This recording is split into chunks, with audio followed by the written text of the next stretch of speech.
Hello out there, and welcome back to another edition of Mother Bee Reads. Thank you so much for coming back to our channel.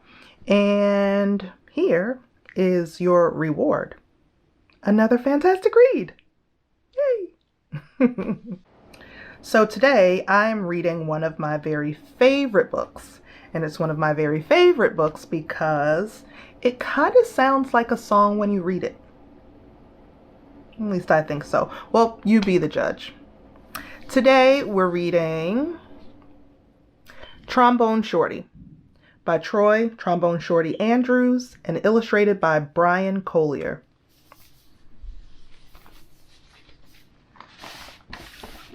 Here we go.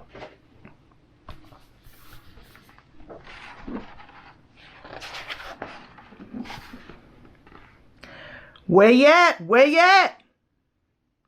We have our own way of living down here in New Orleans and our own way of talking too. And that's what we like to say when we want to tell a friend hello. So, where you at? Lots of kids have nicknames, but I want to tell you the story of how I got mine. Just like when you listen to your favorite song, let's start at the beginning. Because this is a story about music. But before you can understand how much music means to me, you have to know how important it is to my hometown, my greatest inspiration. I grew up in a neighborhood in New Orleans called Treme. Any time of day or night, you could hear music floating in the air. And there was music in my house too. My big brother James played the trumpet so loud you could hear him halfway across town. He was the leader of his own band, and my friends and I would pretend to be in the band too. "Follow me," James would say. There's one time every year that's more exciting than any other. Mardi Gras. Parades fill the streets and beaded necklaces are thrown through the air to the crowd.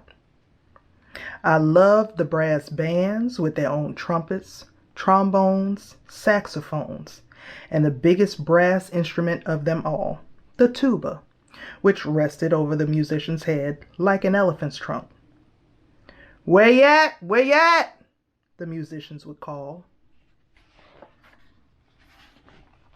All day long, I could see brass bands parade by my house while my neighbors danced along. I loved these parades during Mardi Gras because they made everyone forget about their troubles for a little while. People didn't have a lot of money in Treme, but we always had a lot of music. I listened to all these sounds and mixed them together, just like how we make our food. We take one big pot and throw in sausage, crab, shrimp, chicken, vegetables, rice, whatever's in the kitchen, and stir it all together and let it cook. When it's done, it's the most delicious taste you've ever tried. We call it gumbo, and that's what I wanted my music to sound like. Different styles combined to create my own musical gumbo. But first, I needed an instrument. The great thing about music is that you don't even need a real instrument to play. So my friends and I decided to make our own. We might have sounded different from the real brass bands, but we felt like the greatest musicians of Treme. We were making music, and that's all that mattered. Then one day, I found a broken trombone that looked too beaten up to make music anymore. It didn't sound perfect, but finally, with a real instrument in my hand, I was ready to play. The next time the parade went by my house, I grabbed that trombone and headed out into the street. My brother James noticed me playing along and smiled proudly. "Trombone Shorty," he called out, because the instrument was twice my size. "Where you at?" From that day on, everyone called me Trombone Shorty. I took that trombone everywhere I went and never stopped playing. I was so small that sometimes I fell right over to the ground because it was so heavy. But I always got back up, and I learned to hold it up high. I listened to my brother play songs over and over, and I taught myself those songs too. I practiced day and night, and sometimes I fell asleep with my trombone in my hands. One day, my mom surprised me with tickets to the New Orleans Jazz and Heritage Festival, the best and biggest music festival in town.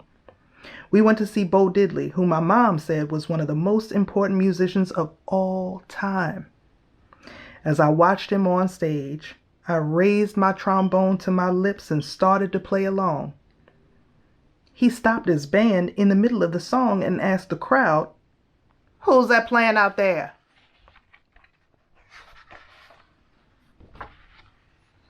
Everyone started pointing. But Bo Diddley couldn't see me because I was the smallest one in the place. So my mom held me up in the air and said, "That's my son, Trombone Shorty."